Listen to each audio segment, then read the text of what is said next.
Hello friends, రోటి పచ్చడి అంటే ఇష్టం లేని వాళ్ళు ఎవరు చెప్పండి? చాలా ఇష్టంగా తింటారు.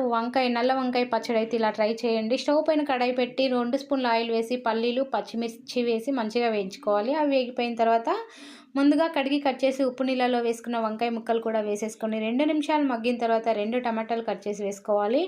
ఇంకొక 2 నిమిషాలు మగ్గిన తర్వాత ఒక చిన్న ఉల్లిపాయ, అలాగే కొంచెం చింతపండు వేసి 10 నిమిషాలు మూత పెట్టి మంచిగా ఉడికించుకోవాలి.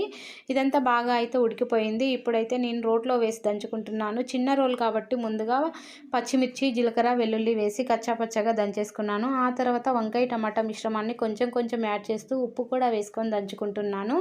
నేనైతే 2 సార్లు దంచుతున్నాను, రోట్లో పట్టలేదు కాబట్టి. ఇలా ఫస్ట్ సెకండ్ దంచిందంతా మళ్ళీ ఒకసారి ఉప్పు కారం మిక్స్ అవ్వడానికి మళ్ళీ ఒకసారి రోట్లో వేసి అయితే దంచేసుకుంటున్నాను. దీనికైతే పోపు ఏమీ అవసరం లేదు. రోటి పచ్చడి అంటే పోపు లేకున్నా చాలా టేస్టీగా ఉంటుంది. అన్నము, రోటీ, చపాతీ దేంట్లోకైనా భలే ఉంటుంది. ఒకసారి అయితే